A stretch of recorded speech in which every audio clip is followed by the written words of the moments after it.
Hi Camera Kiddos! Today I'm going to be reading Charlotte's Web, Chapter 20, The Hour of Triumph. Special announcement, said the loudspeaker in a pompous voice. The management of the fair takes great pleasure in presenting Mr. Homer L. Zuckerman and his famous pig.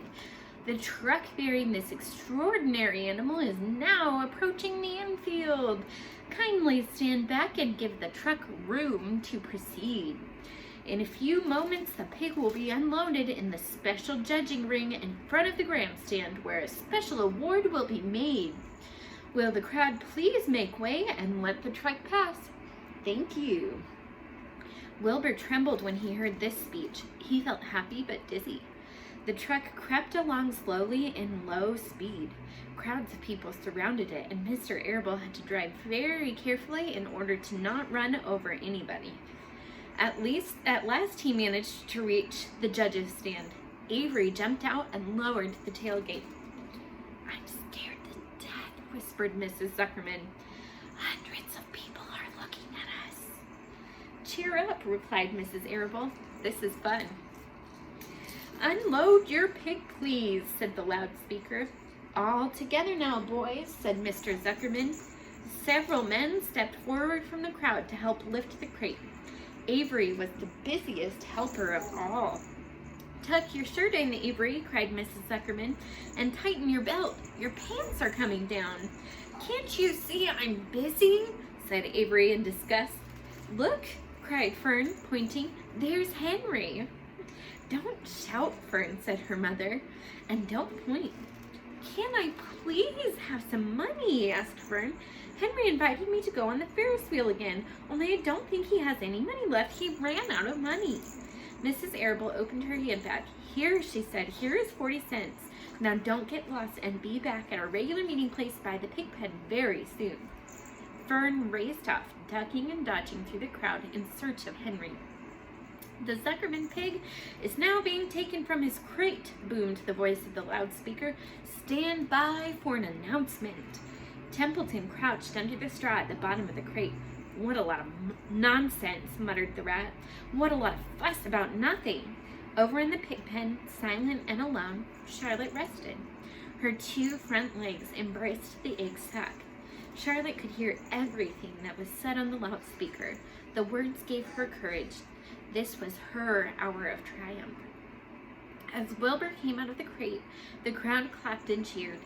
Mr. Zuckerman took off his cap and bowed. Lurvy pulled his big handkerchief from his pocket and wiped the sweat from the back of his neck.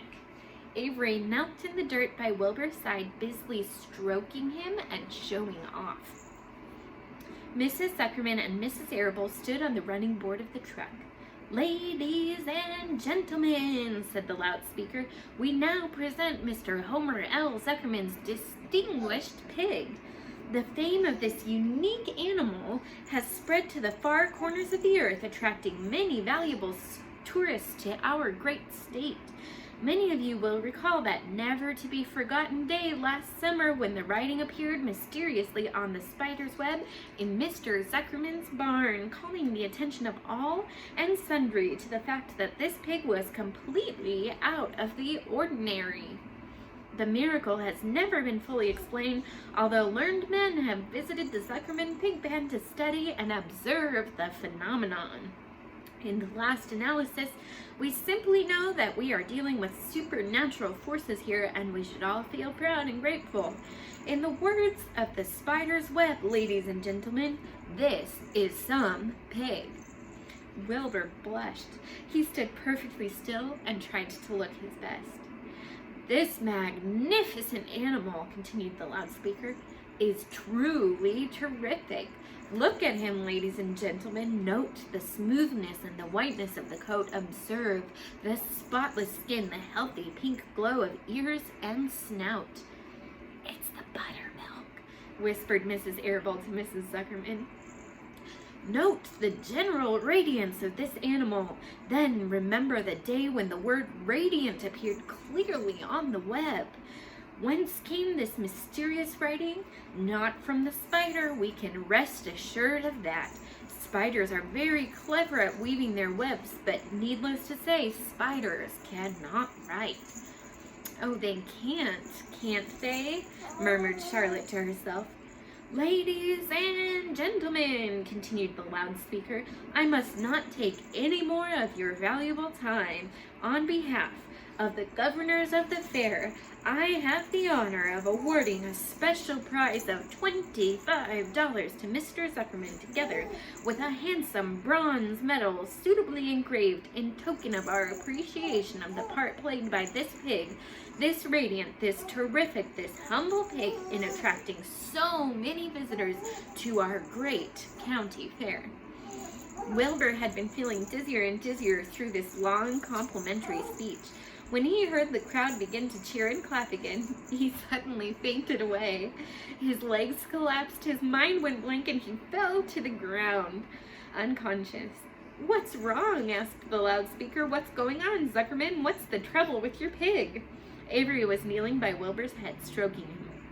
Mr. Zuckerman was dancing about, fanning him with his cap. He's all right, cried Mr. Zuckerman. He gets these spells. He's modest and can't stand praise. Well, we can't give a prize to a dead pig, said the loudspeaker. It's never been done. He isn't dead, hollered Zuckerman. He's fainted. He gets embarrassed easily. Run for some water, Larrabee. Larrabee sprang from the judge's ring and disappeared. Templeton poked his head from the straw. He noticed that the end of Wilbur's tail was within reach. Templeton grinned. I'll tend to this, he chuckled. He took Wilbur's tail in his mouth and bit it just as hard as he could bite. The pain revived Wilbur. In a flash, he was back on his feet. Ouch, he screamed. Hooray, yelled the crowd. He's up, the pig's up. Good work, Zuckerman, that's some pig. Everyone was delighted. Mr. Zuckerman was the most pleased of all. He sighed with relief. Nobody had seen Templeton. The rat had done his work well. And now one of the judges climbed into the ring with the prizes. He handed Mr. Zuckerman 2 $10 bills and a $5 bill. Then he tied the medal around Wilbur's neck. Then he shook hands with Mr. Zuckerman while Wilbur blushed. Avery put out his hand and the judge shook hands with him too. The crowd cheered. A photographer took Wilbur's picture. Since this story, this setting is a long time ago, it was a really big deal for a photographer to take your picture. A great feeling of happiness swept over the Zuckermans and the Arables. This was the greatest moment in Mr. Zuckerman's life. It is deeply satisfying to win a prize in front of a lot of people. As Wilbur was being shoved back into the crate, Larrabee came charging through the crowd carrying a pail of water. His eyes had a wild look. Without hesitating a second, he dashed the water at Wilbur. In his excitement, he missed his aim and the water splashed all over Mr. Zuckerman and Avery. They got soaking wet. For goodness sake, bellowed Mr. Zuckerman, who was really drenched. What ails you, Larrabee? Can't you see the pig is all right? You asked for water, said Larrabee meekly. I didn't ask for a shower, said Mr. Zuckerman. The crowd roared with laughter.